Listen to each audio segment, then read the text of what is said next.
నమస్కారం శాలిని E6 టీవీలో ఇప్పుడు హెడ్లైన్స్ చూద్దాం. అధికారంలోకి వచ్చాక హామీల ఊసే లేదు. ప్రజలను నట్టేట ముంచారన్న మాజీ మంత్రి బుగ్గన.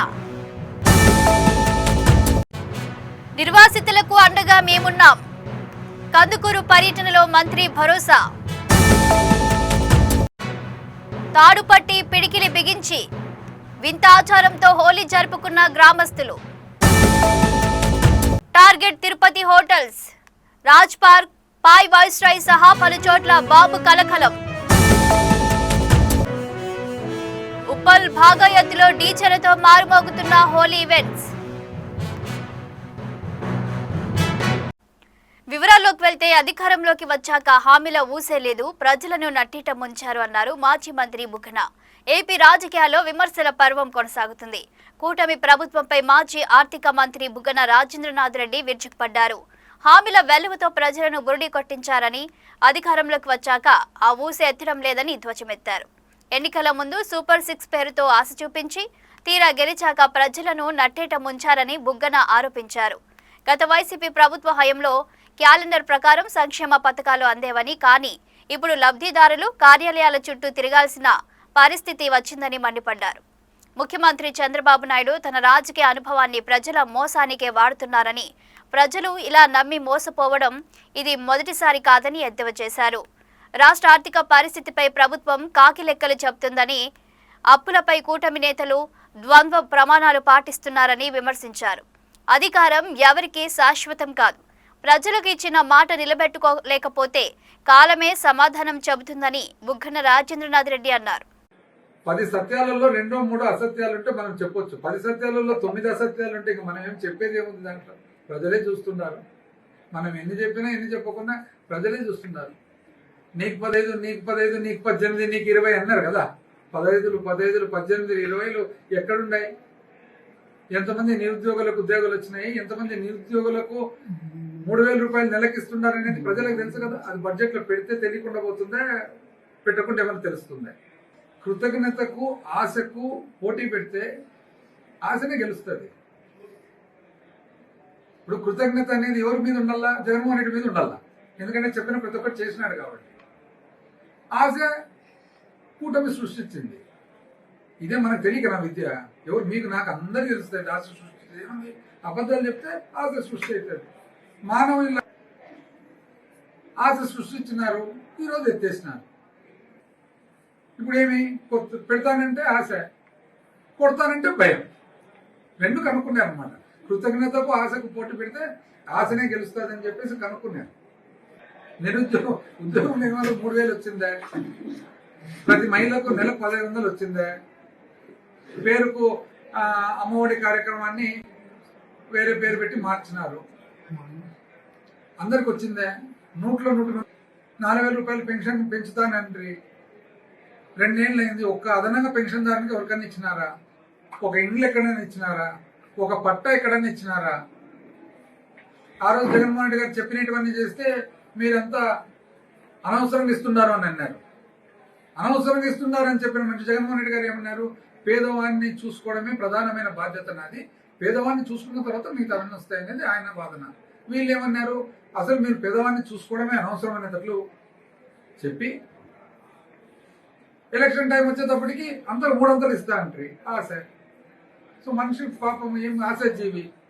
పేదరికంలో ఉండే తోళ్ళు ఎవరైనా కానీ బోల్తా పడడానికి అవకాశం ఉంది. మానవుడు కదా. అది కనుక్కున్నారు. ఏమని? ఎప్పుడైనా కానీ మానవుడిని టెంప్ట్ చేయొచ్చు అని కనుక్కున్నాడు. అది ఇది ఎన్నోసారి? 4వ సారి. ప్రజలు కూడా గమనించుకోవాలి. ఇప్పటికి 4 సార్లు అయింది మోసపోవడం. ఇంకా బడ్జెట్ ఉంటే ఈ 4 సార్లు మనం పెద్దరికంగా రోజు మీటింగ్ పెట్టి మోసం చేసేటప్పుడు ఇంకా బడ్జెట్ అది లెక్కన. ప్రకాశం జిల్లా కందుకూరు నియోజకవర్గంలో రాష్ట్ర మౌలిక సదుపాయాల శాఖ మంత్రి బీసీ జనార్దన్ రెడ్డి పర్యటించారు. కర్లపాలెం గ్రామంలో రామాయపట్నం పోర్టు నిర్వాసితుల కోసం ప్రభుత్వం నిర్మించిన పునరావాస కాలనీని ఆయన ఘనంగా ప్రారంభించారు. పోర్టు నిర్మాణం కోసం భూములు ఇచ్చిన నిర్వాసితులకు అండగా ఉండాలనే లక్ష్యంతో ఈ కాలనీలో దాదాపు 40 కోట్ల రూపాయల వ్యయంతో మెరుగైన మౌలిక వసతులను ప్రభుత్వం కల్పించింది. రహదారులు, తాగునీరు, విద్యుత్ వంటి అన్ని హంగులతో ఈ కాలనీని సుందరంగా తీర్చిదిద్దారు. ఈ కార్యక్రమంలో మంత్రితో పాటు maritime board chairman Damacharla Satya, జిల్లా కలెక్టర్ పి. రాజబాబు మరియు కందుకూరు ఎమ్మెల్యే నాగేశ్వరరావు పాల్గొన్నారు. నిర్వాసితుల సమస్యలను అడిగి తెలుసుకున్న మంత్రి వారికి ప్రభుత్వం ఎల్లప్పుడూ తోడుంటుందని ఈ సందర్భంగా హామీ ఇచ్చారు. ఈరోజు గౌరవ శాసనసభ్యులు గారి పట్టుదలతో, మా అధికారుల పట్టుదలతో ఈరోజు ఈ కార్యక్రమాన్ని కూడా నిర్వహించడం జరిగింది. ఏదైతే ఈ కాలనీ వచ్చిన తర్వాత ఇక్కడ రేపు రాబోయే కాలంలో ఇండస్ట్రీస్ కూడా ఇప్పుడు బీపీసీఎల్ కావచ్చు, ఇండస్ట్రీలు కావచ్చు, ఇవన్నీ కూడా త్వరలో వస్తున్నాయి. మా కూటమి ప్రభుత్వం, మా గౌరవ ముఖ్యమంత్రి గారు వచ్చిన తర్వాత ఈ పరిశ్రమలు కూడా పరిగెత్తుకొని వస్తూ ఉన్నాయి. గత పాలకుల వాళ్ళకు పారిపోయినటువంటి పరిశ్రమలన్నీ కూడా ఇప్పుడు పరిగెత్తుకొని వస్తూ ఉన్నాయి. త్వరలోనే ఈ యొక్క నియోజకవర్గం చాలా పరిశ్రమలు కూడా వస్తాయి, అభివృద్ధి చెందుతుంది, ఉద్యోగ అవకాశాలు కూడా కల్పిస్తామని చెప్పి తెలియజేస్తాము. సార్, మీరు 2024 జూలైలో మీ ప్రభుత్వం ఏర్పడిన తర్వాత రామాయపట్నం పోర్టు పరిశీలన కానీ వచ్చారు సార్. అవును. 2025 కల్లా పోర్టు పనులు దాదాపుగా పూర్తి చేస్తామని చెప్పారు. ఇంతవరకు ఒక అడుగు కూడా ముందుగా పడట్లేదని అన్నారు. ఇందాకే చెప్పాను, కొన్ని అక్కడ ఉండేటువంటి గత ప్రభుత్వం చేసినటువంటి పాపాలు ఏవైతే ఉన్నాయో, ఒక కాంట్రాక్టర్ను బెదిరించి వాళ్ళని తీసివేసి మళ్ళీ ఆ యొక్క నిర్మాణ సంస్థలు నిలిపిపోవడంతో, కోర్టు కేసులు కొన్ని ఉండడంతో వాళ్ళన్నీ కూడా పరిగణించి మళ్ళీ ఒరిజినల్గా కాంట్రాక్టర్ ఉన్నారు వారికి ఇవ్వడం జరిగింది. ఇప్పుడు తొందరగా పని పెట్టి ఖచ్చితంగా డిసెంబర్ ఆఖరికి కూడా కంప్లీట్ చేస్తాం. ఇప్పటికే 74% అయిపోయింది ఖచ్చితంగా కూడా. ఎందుకంటే కోర్టు కేసులు కదా, అది మేమేం చేయలేని పరిస్థితి. అయినా గౌరవ ముఖ్యమంత్రి గారి చొరవతో వాటిని కూడా మేము కంప్లీట్ చేయడం జరిగింది. రామాయపట్నం పోర్టు ఏదైతే ఉందో ఖచ్చితంగా డిసెంబర్ ఈ సంవత్సరం ఆఖరికి కంప్లీట్ చేస్తామని తెలియజేస్తా ఉన్నాం. రంగుల పండుగ హోలీ అంటే అందరూ రంగులు పూసుకొని వేడుక చేసుకుంటారు. కానీ నిజామాబాద్ జిల్లా సాలూరా మండలం ఉసాన్స గ్రామంలో మాత్రం సీన్ రివర్స్ లో ఉంటుంది. ఇక్కడ గ్రామస్తులు ఒకరిపై ఒకరు రంగులు చల్లుకోవడమే కాదు, పిడికిళ్లతో గుద్దుకుంటూ తమ వింత ఆచారాన్ని చాటుకున్నారు. గ్రామంలోని హనుమాన్ ఆలయం వద్ద రోడ్డుకు అడ్డంగా ఒక తాడు కట్టి గ్రామస్తులంతా 2 వర్గాలుగా విడిపోయారు. ఒక చేత్తో తాడును గట్టిగా పట్టుకొని మరో చేత్తో ఎదుటి పక్షం వారిపై పిడికిలతో దాడికి దిగారు. చూసేవారికి ఇది గొడవలు అనిపించినా ఇది తరతరాలుగా వస్తున్న ఆచారమని గ్రామస్తులు చెబుతున్నారు. సుమారు 5-6 నిమిషాల పాటు ఈ ఉద్వేగభరితమైన క్రీడ కొనసాగుతుంది. అయితే ఇక్కడ గమనించాల్సిన విషయం ఏమిటంటే, అంతసేపు కొట్టుకున్న క్రీడ ముగిసిన వెంటనే అందరూ పాత కక్షలను మర్చిపోయి ఒకరికొకరు హోలీ శుభాకాంక్షలు చెప్పుకుంటూ ఆత్మీయంగా కౌగిలించుకున్నారు. ఈ వింత సంప్రదాయాన్ని చూసేందుకు చుట్టుపక్కల ప్రాంతాల వారు కూడా ఆసక్తి చూపారు.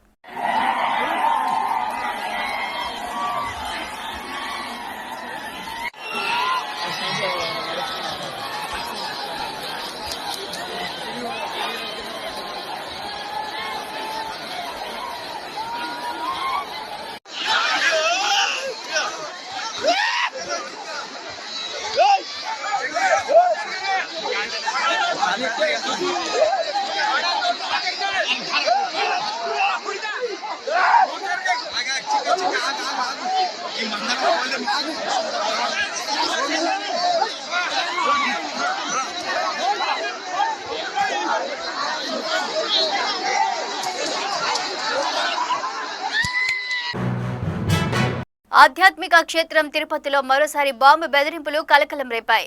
నగరంలోని పలు ప్రముఖ హోటళ్లకు గుర్తు తెలియని వ్యక్తుల నుంచి బాంబు బెదిరింపు కాల్స్ రావడంతో యాత్రికులు, స్థానికులు తీవ్ర భయాందోళనకు గురవుతున్నారు. కపిలతీర్థం సమీపంలోని రాజ్ పార్క్ హోటల్కు, అలాగే పాయ్ వైస్రాయ్, ఉప్పరపల్లి దగ్గరున్న ఎస్ఆర్బి హోటల్కు ఈ బెదిరింపులొచ్చాయి. సమాచారం అందుకున్న వెంటనే రంగంలోకి దిగిన పోలీసులు బాంబు స్క్వాడ్ బృందాలతో కలిసి ఆయా హోటళ్లలో క్షుణ్ణంగా తనిఖీలు చేపట్టారు. గమనించాల్సిన విషయం ఏమిటంటే, గత మంగళవారం చిత్తూరు కోర్టుకు కూడా ఇలాగే మెయిల్ ద్వారా బాంబు బెదిరింపు రావడం సంచలనం సృష్టించింది. నిత్యం ఏదో ఒక హోటల్కు అనుమానిత మెయిల్ రావడం, పోలీసులు తనిఖీలు చేయడం, చివరికి అది ఉత్తుత్తిదే అని తేలడం ఇప్పుడు నిత్యకృత్యంగా మారింది. అయితే ప్రముఖులు విడిది చేసే హోటళ్లనే లక్ష్యంగా చేసుకుని ఇలాంటి ఘటనలు పునరావృతం అవుతుండడంతో పోలీసులు ఈ విషయాన్ని సీరియస్ గా తీసుకున్నారు. దీని వెనుక ఎవరి హస్తం ఉందనే కోణంలో దర్యాప్తు ముమ్మరం చేశారు. రంగుల పండుగ హోలీ వేళ ఉప్పల్ భాగాయత్ ప్రాంతం రణరంగంలా మారింది. హోలీ ఈవెంట్ల పేరుతో ఏర్పాటు చేసిన భారీ డీజేల శబ్దాలకు స్థానిక అపార్ట్మెంట్ వాసులు బెంబెలెత్తిపోతున్నారు. నిబంధనల ప్రకారం డీజేలకు అనుమతి లేదని తెలంగాణ పోలీసులు పదే పదే ప్రకటనలు చేస్తున్న క్షేత్రస్థాయిలో మాత్రం పరిస్థితి భిన్నంగా కనిపిస్తోంది. ఒకవైపు సామాన్య ప్రజలు చిన్నపాటి శబ్దాలు చేసిన లాఠీలు జిలిపించే పోలీసులు, భారీ ఈవెంట్లు నిర్వహించే వ్యాపారవేత్తల విషయంలో మాత్రం కళ్ళు మూసుకున్నారనే ఆరోపణలు వెల్లువెత్తుతున్నాయి. డీజే సౌండ్లతో గుండెలు అదిరిపోయేలా మ్యూజిక్ పెడుతున్నా సమీపంలోని నివాస ప్రాంతాల్లోని వృద్ధులు, చిన్నపిల్లలు ఇబ్బంది పడుతున్నా అధికారులు పట్టించుకోకపోవడం వెనుక ఉన్న ఆంతర్యం ఏమిటని స్థానికులు ప్రశ్నిస్తున్నారు. సామాన్యులకు ఒక రూల్, ఈవెంట్ నిర్వాహకులకు మరో రూలా అంటూ సోషల్ మీడియా వేదికగా ప్రజలు మండిపడుతున్నారు. నిబంధనలు అతిక్రమిస్తున్న ఈవెంట్ పర్మిషన్లపై తక్షణమే విచారణ జరిపి సౌండ్ పొల్యూషన్ కు కారణమవుతున్న వారిపై కఠిన చర్యలు తీసుకోవాలని స్థానికులు డిమాండ్ చేస్తున్నారు. హోలీ పండుగ వేళ రంగారెడ్డి జిల్లా షాద్నగర్లో తీవ్ర విషాదం నెలకొంది. ఈత కోసం వెళ్లిన ఓ డిగ్రీ విద్యార్థి చెరువులో మునిగి ప్రాణాలు కోల్పోయాడు. షాద్నగర్ పరిధిలోని మహాత్మా జ్యోతిరావు పూలే బీసీ వెల్ఫేర్ వసతి గృహంలో డిగ్రీ 2వ సంవత్సరం చదువుతున్న రాజు అనే విద్యార్థి మంగళవారం హోలీ సెలవు కావడంతో మరో 15 మంది మిత్రులతో కలిసి ఫారూక్ నగర్ మండలం రాయికల్ శివారులోని చెరువులోకి ఈతకు వెళ్లాడు. అయితే లోతు ఎక్కువగా ఉండడంతో రాజు నీటిలో మునిగి గల్లంతయ్యాడు. సమాచారం అందుకున్న పోలీసులు వెంటనే ఎన్డీఆర్ఎఫ్ బృందాలను రంగంలోకి దించి గాలింపు చర్యలు చేపట్టారు. బుధవారం ఉదయం రాజు మృతదేహాన్ని గాలింపు బృందాలు వెలికితీశాయి. కళ్ల ముందే కొడుకు విగత జీవిగా పడి ఉండడం చూసి తల్లిదండ్రుల రోదనలు మిన్నంటాయి. వసతి గృహ సిబ్బంది నిర్లక్ష్యం వల్ల ఈ ప్రమాదం జరిగిందని ఆరోపిస్తూ బాధితులు, విద్యార్థి సంఘాల నేతలు ఘటనా స్థలంలో ఆందోళనకు దిగారు. విషయం తెలుసుకున్న మహబూబ్ నగర్ జిల్లా additional collector Madhusudan Naik, RDO Sarita అక్కడికి చేరుకొని బాధితులతో మాట్లాడారు. మృతుడి కుటుంబానికి 7 లక్షల రూపాయల ఎక్స్గ్రేషియా, కుటుంబంలో ఒకరికి అవుట్సోర్సింగ్ ఉద్యోగం మరియు ఇందిరమ్మ ఇల్లు మంజూరు చేస్తామని హామీ ఇచ్చారు. వసతి గృహ నిర్వహణలో ఎవరి నిర్లక్ష్యం ఉన్నా విచారణ జరిపి కఠిన చర్యలు తీసుకుంటామని కలెక్టర్ స్పష్టం చేశారు. అవాంఛనీయ సంఘటనలు జరగకుండా ఏసీపీ లక్ష్మీనారాయణ, సిఐ విజయ్ కుమార్ ఆధ్వర్యంలో భారీ పోలీస్ బందోబస్తు ఏర్పాటు చేశారు. రెసిడెన్షియల్ కళాశాలలో నిన్న హోలీ పండుగ సందర్భంగా బి రాజు డిగ్రీ 2nd ఇయర్ విద్యార్థి, అతని స్వస్థలము ఐజా మండలం సంబంధించిన విద్యార్థి వాళ్ళ ఫ్రెండ్స్తో కలిసి ఈ వాగు దగ్గరికి వచ్చి స్నానం చేయడానికి వచ్చారు.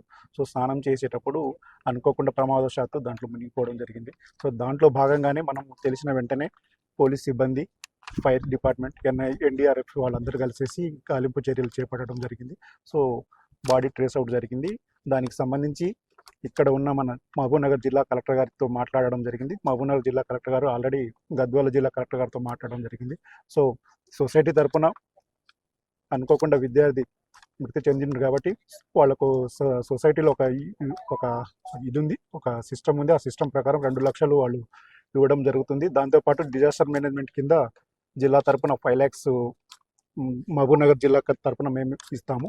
సో దాంతోపాటు ఆ కుటుంబానికి ఒక ఇందిరమ్మ ఇల్లు ఇవ్వడంకి మేము జిల్లా కలెక్టర్ గారితో మాట్లాడేసి అక్కడ కలెక్టర్ గారితో క్లియరెన్స్ ఇవ్వడం జరిగింది. సో ప్రిలిమినరీ ఛార్జెస్ కింద 20,000 ఇవ్వడం జరుగుతుంది. సో వాళ్ళ కుటుంబంలో సొసైటీలో ఒక ఎలిజిబుల్ ఉన్న పర్సన్కి ఒక అవుట్సోర్సింగ్ ద్వారా ఉద్యోగం ఇవ్వడానికి శాశక్తులు కృషి చేస్తాం. Thank you. సో ఇప్పుడు కుటుంబ సభ్యులు వాళ్ళ ఆరోపణల దృష్ట్యా ఇప్పుడు అక్కడ ఉన్న ప్రిన్సిపాల్ గారి మీద చర్యలు తీసుకోమని చెప్పారు. సో హైదరాబాద్లో ఉన్న వాళ్ళ కమిషనర్ గారికి ఇన్ఫార్మ్ చేయడం జరిగింది. హుటాహుటిన జాయింట్ డైరెక్టర్ గారు ఇక్కడికి రావడం జరిగింది. వారు పూర్తి విచారణ చేసి తప్పకుండా వాళ్ళ మీద చర్యలు తీసుకుంటాం. విద్యార్థులు క్రమశిక్షణతో చదివి ఉన్నత శిఖరాలను అధిరోహించాలని వికారాబాద్ జిల్లా కలెక్టర్ దీపక్ తివారీ పిలుపునిచ్చారు. బుధవారం వికారాబాద్లోని కస్తూర్బా గాంధీ బాలికల విద్యాలయాన్ని ఆయన ఆకస్మికంగా సందర్శించారు.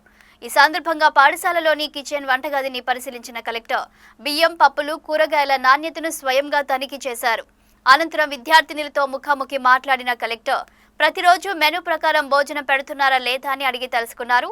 ఆహారంలో విటమిన్లు, ప్రోటీన్లు మరియు కార్బోహైడ్రేట్ల ప్రాముఖ్యతను విద్యార్థులకు వివరించారు. ఉపాధ్యాయుల హాజరు రిజిస్టర్లను తనిఖీ చేసిన ఆయన విద్యార్థుల సంఖ్య మరియు బోధన పద్ధతులపై ఆరా తీశారు. ముఖ్యంగా 10వ తరగతి విద్యార్థులతో కలెక్టర్ ప్రత్యేకంగా గడిపారు. సబ్జెక్టులపై వారిని ప్రశ్నలు అడిగి వారు సమాధానం చెబుతున్న తీరును పరిశీలించారు. వార్షిక పరీక్షలకు సిద్ధమవుతున్న విద్యార్థులు సమయాన్ని సద్వినియోగం చేసుకోవాలని, ఈ ఏడాది 100% ఉత్తీర్ణత సాధించాలని సూచించారు. ఏదైనా సమస్య ఉంటే నేరుగా తన దృష్టికి తీసుకురావాలని భరోసా ఇచ్చారు. అనంతరం ఎన్నపల్లిలోని అంగన్వాడీ కేంద్రాలను కూడా ఆయన సందర్శించారు. ఈ కార్యక్రమంలో కేజీబీవీ ప్రిన్సిపల్ స్వరూప, ఎంఈఓ మరియు ఇతర అధికారులు పాల్గొన్నారు. సూర్యాపేట జిల్లా మోతే మండలం నరసింహాపురం గ్రామంలో విచిత్ర సంఘటన చోటు చేసుకుంది. దేవరగట్ల జయమ్మ అనే మహిళ 30 సంవత్సరాల క్రితం మోతే మండలం నరసింహాపురం గ్రామంలో ఇంటి స్థలం కొనుగోలు చేసి అక్కడే ఇల్లు నిర్మించుకుంది. ఈ నేపథ్యంలో అదే గ్రామానికి చెందిన చర్చి యజమాని నిర్మాణం చేపడుతున్నామనే నెపంతో వారి ఇంటి ప్రక్కనే నిర్మాణం చేపట్టారు. ఈ క్రమంలో చర్చి యజమాని విజయ్ స్థానికులతో చర్చి వైపు ఎవరు రావద్దు అని హుకుం జారీ చేసి వాళ్ళు ఇంటికి వెళ్లే దారికి కంచె వేసి ఇంటి ముందర గోడ నిర్మించాడు. అంతేకాదు వృద్ధులైనటువంటి జయమ్మ తల్లి తండ్రిని కూడా విచక్షణ రహితంగా కొట్టాడు. ఇది గమనించిన స్థానికులు చర్చి యజమాని అయినటువంటి విజయ్ని ప్రశ్నించగా కులం పేరుతో దూషించానని కేసులు పెడతానని బెదిరించడంతో దిక్కుతోచని పరిస్థితిలో బాధితులు ఉన్నారు. తమ సమస్యను మోతే పోలీస్ స్టేషన్లో ఎస్ఐ ముందు విన్నవించుకున్న ప్రయోజనం లేకపోవడంతో జిల్లా కలెక్టర్ని సంప్రదించారు. అయినా కానీ 9 నెలలు గడుస్తున్నా తమ సమస్యను ఎవరూ పట్టించుకోవడం లేదని మీడియా ముందు ఆవేదన వ్యక్తం చేశారు. వృద్ధాప్యంలో ఉన్న తల్లిదండ్రులను ప్రమాదవశాత్తు ఏదైనా జరిగితే హాస్పిటల్కి తీసుకువెళ్లాలని చాలా ఇబ్బందిగా ఉన్నదంటూ కన్నీరు మున్నీరుగా విలపించారు. గత 50 సంవత్సరాలు అవుతుంది ఇక్కడ ఈ ఇల్లు కట్టుకోవటం. గత అందరం కొనుక్కున్న వాళ్ళం ఈ సందంతా. ఈ దొరవారిది మొత్తం రావులు 300 ఎకరాలు ఉంది. అందరు కొనుక్కున్నారు. దారి ఇక్కడి నుంచి వీటికి దారి ఉంది. నేను గత ఎకరం కొనుక్కున్న అవతల పక్క సైడ్ ఈ ఇంటి పక్కనే వాళ్ళు ఈ 2 నెలల సంది వాళ్ళని మంచి టార్గెట్ పెడతారు. దారి లేదని ఈ చర్చి కట్టించిండ్రు. ఈ చర్చి కట్టిర్రు. మొన్ననే కట్టిర్రు. ఇక్కడ చర్చి లేదు, ఏమీ లేదు, ఇంతకుముందు ఏది లేదు. ఈ 2 సంవత్సరాల సంది దారి లేదని దారి బూడేసిండ్రు. దారి బూడేసి వాళ్ళు మా ఇబ్బంది పెడతారు. ఎన్ని రోజులు అవుతుంది? ఈ 2 సంవత్సరాలు అవుతుంది. గోడ కట్టి సంవత్సరం అవుతుంది. అంటే కొద్ది గొప్ప 8 నెలలు 9 నెలలు అవుతుంది ఇది కట్టి. వచ్చిర్రు వాళ్ళని ముసలి నెట్టిండ్రు. వాళ్ళని నెట్టేసి గోడ కట్టి ఈ చుట్టూ ఇక్కడ కూడా పింఛన్ తిప్పి ఇక వాళ్ళు మరి చర్చి పెట్టిర్రు. చర్చి పెట్టి ఇంతకుముందు చర్చి లేదు, ఏది లేదు ఆడ. గత 50 సంవత్సరాలు అవుతుంది ఇక్కడ ఇల్లు ఉండబట్టి.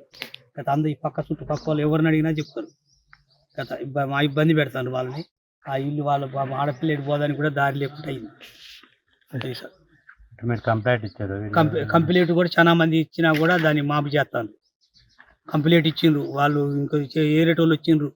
చర్చి కట్టింది ఎవరు? ఏం పేరు? చర్చి కట్టింది మన గుర్రవాయ కొడుకు. విజయ్ మిర్దపల్లి ఉప్పయ్య విజయ్. ఇంతకుముందు వీడ ఏడలేదు. ఇంతకుముందు చర్చి అక్కడ బీట పెట్టిండ్రు. అక్కడ ఊరు బీట పెట్టిండ్రు. ఆ ఊరు బీట కాకుండా ఈడ పెట్టింది ఈ మధ్యన. మేము ఇల్లు కట్టుకొని కూడా దాదాపు 30 సంవత్సరాలు అవుతుంది సార్. 30 సంవత్సరాల నుంచి ఇదే ఇంట్లో మేము నివాసం ఉంటున్నాం. 30 సంవత్సరాల నుంచి కూడా మా రాకపోకల దారి ఎస్సీ ముత్యాలమ్మ గుడి సార్. ఇక్కడ ఈ గుడి ముందర నుంచి మాకు దారి ఉన్నది. మేము 30 సంవత్సరాల నుంచి కూడా ఇదే దారి నుంచి నడుస్తున్నాం. ఈ మధ్యకాలంగా మన మిడతంపల్లి ఉపేందరు, మిడతపల్లి విజయ్ అనేటైనా ఇద్దరు వచ్చి మాకు దారి లేదని చెప్పేసి దారి మూసేసారు. గోడ కట్టారు. ఆగస్టు 18వ తారీఖు సార్. ఫస్ట్ గోడకి కంపేశారు ఇక్కడ. ఆ తర్వాత అక్రమంగా ఫెన్సింగ్ తిప్పారు. ఇంట్లో పోనీకొని రాకుండా అక్రమంగా మమ్మల్ని ఇంట్లోనే నిర్బంధంగా చేశారు. తర్వాత ఏందని అధికారుల చుట్టూ ఎన్నిసార్లు తిరిగినా కూడా అధికారులు కూడా మమ్మల్ని పట్టించుకోవట్లేరు. ఎక్కడ కలెక్టర్ ఆఫీస్ కాడికి పోయినా, ఎస్పీ కాడికి పోయినా, డిఎస్పీ కాడికి పోయినా, ఎస్ఐ కాడికి పోయినా. ఎస్ఐ కాడికి పోయిన తర్వాత కూడా ఎస్ఐ కూడా మమ్మల్ని ఒక నీచంగా మాట్లాడిన. మాతో పాటు ఒక ఆడపిల్ల మా అమ్మ పోయింది. ఎస్సీ యాక్ట్ కింద కేసు చేస్తాను, నువ్వు ఫస్ట్ బయటికి వెళ్ళు, నీ నుంచి తన్ని అల్లబడి జరిగిందా నీ పరిస్థితి అని మా మీద చాలా దౌర్జన్యంగా మాట్లాడింది సార్. తర్వాత కొద్ది రోజుల తర్వాత ఈ ముసలి వాళ్ళని సార్ వీళ్ళని ఈ ముసలి వాళ్ళని వచ్చి కొట్టిర్రు. ఇదే కొట్టిన తర్వాత ఒక మనుషులు వచ్చి విడదీసారు. ఇక్కడ ముసలి శ్రోధ పడిపోయారు. పడిపోయిన తర్వాత వేరే మనిషి వచ్చి మంచిలు దాపించి లేపించారు. ఆ తర్వాత ఎస్ఐ గారి కాడికి పోయి కేసు పెడతాను, నేను అల్ట్రాసిటీ కేసు పెడతాను నేను అని ఆ రోజు జూబ్లీ ఎలక్షన్స్ జరుగుతున్నాయి సార్, జూబ్లీలు సార్. అయితే ఆ రోజు అట్లా చేసి మమ్మల్ని బాగా ఇబ్బందులు చేసింది సార్. అట్లా ఇబ్బంది చేసినాక ఈ మధ్య కాలంలో సార్ మాకు ఇంతకుముందు ఎన్నడూ లేదు సార్. ఇక్కడ చర్చి ఉంది, ఇంతకుముందు పురాతనమైన చర్చి, ఈ చర్చి ఉన్నదని చెప్పేసి వాళ్ళు వచ్చి ఆ చర్చి అని ఆడ పెట్టారు. మాకు ఏంచి రాకపోకలు లేకుండా చేస్తారు సార్. మీడియా వాళ్ళకి దాన్ని పెడుతుంది సార్. కొద్దిగా న్యాయం చేయండి సార్ మాకు. కృష్ణా జిల్లా పెనుమలూరు నియోజకవర్గం గంగూరులో భారీ ఎత్తున అక్రమంగా నిల్వ ఉంచిన పీడీఎస్ బియ్యాన్ని సివిల్ సప్లై అధికారులు స్వాధీనం చేసుకున్నారు. గంగూరులోని ఒక ప్రైవేట్ గోడౌన్లో పేదలకు చెందాల్సిన రేషన్ బియ్యాన్ని రీసైక్లింగ్ కోసం నిల్వ ఉంచారన్న పక్కా సమాచారంతో అధికారులు ఈ దాడులు నిర్వహించారు. ఈ తనిఖీల్లో సుమారు 2,000 నుండి 2,500 బస్తాల బియ్యం లభ్యమైనట్లు తెలుస్తోంది. అధికారుల కళ్లు గప్పేందుకు కొంత బియ్యాన్ని తెల్లటి ప్లాస్టిక్ సంచుల్లో మరికొంత భాగాన్ని గన్ని బ్యాగుల్లో నింపే సిద్ధంగా ఉంచారు. అయితే పట్టుబడిన బియ్యం నిల్వలు భారీగా ఉన్నప్పటికీ అధికారులు లెక్కల్లో ఎంత చూపుతారనేది ఇప్పుడు చర్చనీయాంశంగా మారింది. వ్యాపారస్తులతో కుమ్మక్కై స్వాధీనం చేసుకున్న బియ్యంలో కొంతమేర పక్కదారి పట్టిస్తారా లేక పూర్తి స్థాయిలో లెక్కలు చూపి బాధ్యులపై చర్యలు తీసుకుంటారా అని స్థానికులు అనుమానం వ్యక్తం చేస్తున్నారు.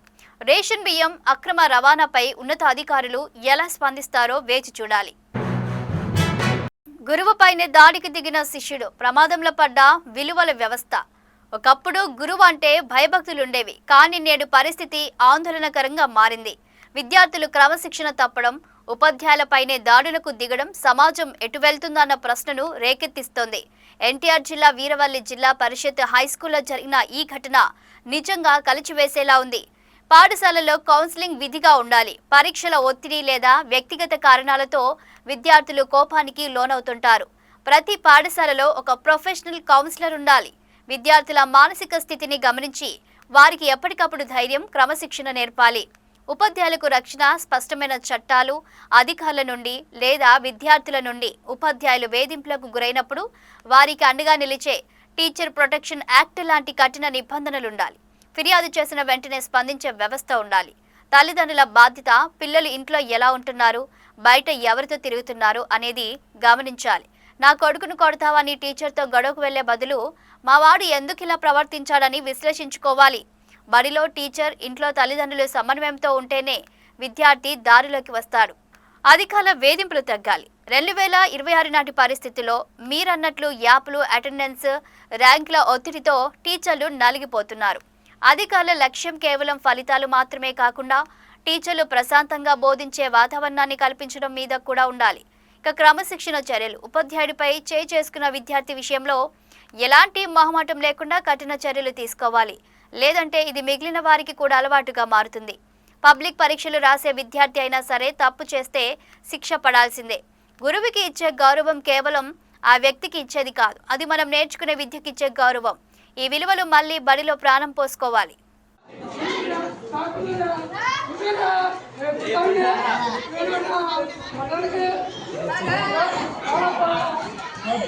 ఏరా ఎందుకు రాయను కొడతా ఆ జోన్ ఎట్ట కొట్టాడా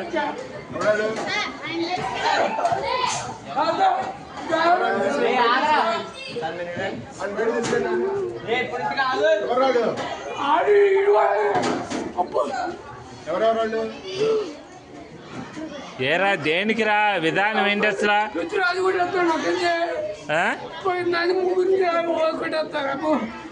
తెలీదు అడు కొట్టే నాకు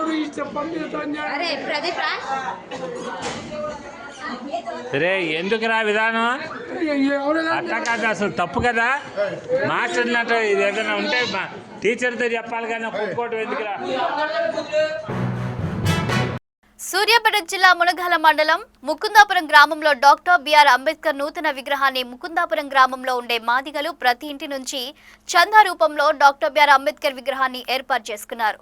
పూలమాలలు వేసి కొబ్బరికాయలు కొట్టి అంబేద్కర్ ఆశయాలు సాధిస్తామని, అలాగే ఆయన అడుగుజాడలో నడుస్తామని సందర్భంగా తెలియజేశారు. గ్రామంలో కొంతమంది అంటరాని వారిగా చూస్తున్నారని, ఈ క్రమంలో దళితులంతా ఏకమై భావితరాల భవిష్యత్తు కోసం అంబేద్కర్ అడుగు జాడల్లో నడవడం కోసం ఈ విగ్రహాన్ని ఏర్పాటు చేసుకున్నామని ఈ సందర్భంగా తెలియజేశారు. ఈ కార్యక్రమంలో తాళపక్క భిక్షం బ్రహ్మం, ప్రకాష్, కొమ్ము నాగేశ్వరరావు, డ్రైవర్ సైదులు, ఆదాము, మధుసు సాయి, మాదాసు సురేష్, బండారు నాగరాజు తదితరులు పాల్గొన్నారు. గ్రామం మునగాల మండలం సూర్యాపేట జిల్లాలో అంబేద్కర్ గారి విగ్రహాన్ని ఆవిష్కరించడం జరిగింది.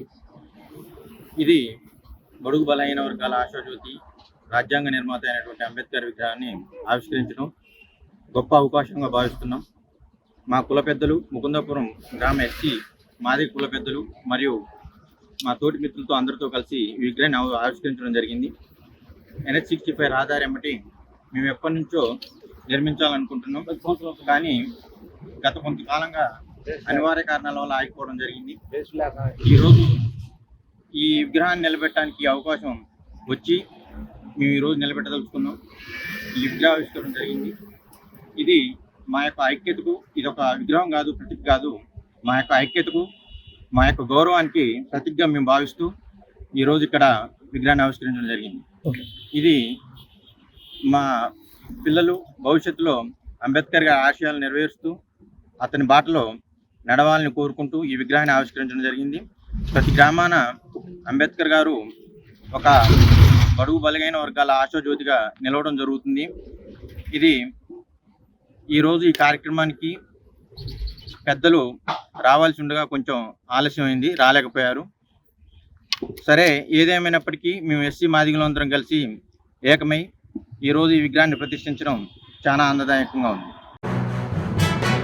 సంగారెడ్డి జిల్లాలో పెను ప్రమాదం తప్పింది. జాతీయ రహదారిపై ప్రయాణిస్తున్న ఓ కారులో అకస్మాత్తుగా మంటలు చెలరేగి వాహనం పూర్తిగా కాలి బూడిదైంది. సదాశివపేట మండలం నందికంది వద్ద 65వ జాతీయ రహదారిపై ఈ ఘటన చోటు చేసుకుంది.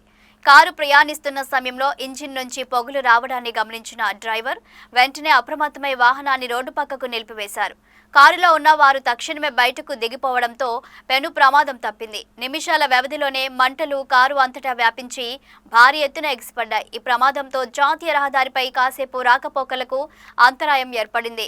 సమాచారం అందుకున్న అగ్నిమాపక సిబ్బంది ఘటనా స్థలానికి చేరుకొని మంటలను అదుపు చేశారు.